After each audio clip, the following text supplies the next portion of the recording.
ধরেন একটা ছেলের নিম্নমত একবারই মানে টাকা পয়সা নাই, সে আপনাকে বিয়ে করে আপনার সাথে থাকলো, সমস্যা নাই, সে কোনো কাজও জানে না, তার তো সেক্ষেত্রে কি মেনে নেবেন? সমস্যা নাই তো।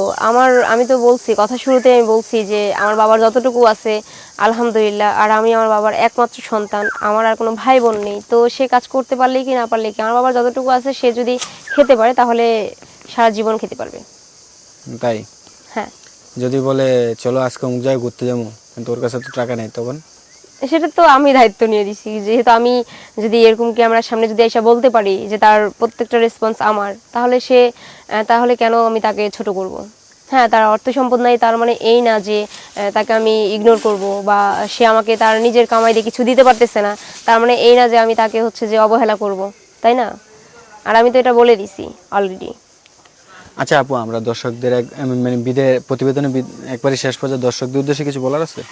হ্যাঁ, দর্শকের উদ্দেশ্যে আমি শুধু এটাই বলবো যে যদি কোনো ছেলে থেকে থাকে এরকম, তাহলে অবশ্যই নিচে ডিসপেন্সারে আমার নাম্বার দেওয়া আছে, ওইটায় হোয়াটসঅ্যাপ ইমো সব আছে, তো চাইলে আমার সাথে যোগাযোগ করতে পারো।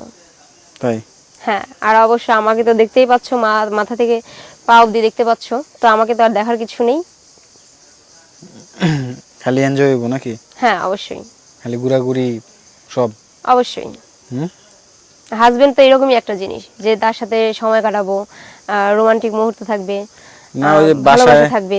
না বাসায় রেখে কাপড় চোপড় না পরিষ্কার না, করে এরকম দেবেন? কিছু করবো না। সে তো বাড়ির জামাই, তো জামাইকে দিয়ে যদি এরকম করে তাহলে এটা কি আসলে কি, মানে আমি জানি না যে এরকম কোনো বাড়িতে হয়ে আছে কিনা, কিন্তু এরকম আমার তো জানা মতে হয়। নেই, কিন্তু আমার বাড়িতেও এরকম হবে না।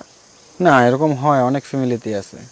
প্রথমে ভালো ভালো বইলে নিয়ে কয়, তোমার কিচ্ছু করার না, যা করার আমি করব, ঠিক আছে। পরে দেখা গেছে 1-2 মাস সংসার করার পর ওই পোলার উপর দিয়ে মানে খুব ঝড় যায়।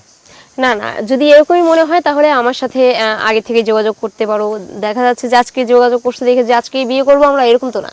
আমার সাথে সময় দিতে পারে বা আমার ফ্যামিলির কাছে তাদের সামনে যেতে পারে, তাদের দেখতে পারে যে আদৌ তারা কীরকম, তাই না?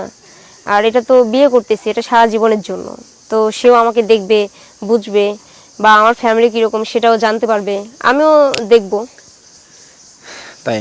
হ্যাঁ। তার মানে আপনি ঠিক আছেন? হ্যাঁ, আমি ঠিক আছি আমার জায়গা থেকে। ঠিক আছে আপু, ঠিক থাকলে তো হয়েছেই। এখন আমরা তো বিদায় নেব এখনই। তো আর দর্শকদের কষ্ট করে আরেকবার বলে দেন আপনার ফোন নাম্বারটা কোথায়? যে কল দিলে আমাকে পাবে। আর যদি কোনো ভালো সৎ মনে যদি কোনো মানুষ থেকে থাকে তাহলে যেন সেই মানুষটা আমাকে নক দেয়, ওকে আপু। মানে যাকে নিয়ে আমি স্বপ্ন দেখতে পারি বা সারা জীবন থাকতে পারি, এরকম। এরকম ছেলে চাই? হ্যাঁ। তার বয়স কিরকম লাগবে বলছিলেন তো? তার বয়সটা আমার সাথে ম্যাচিউরড হলেই হবে।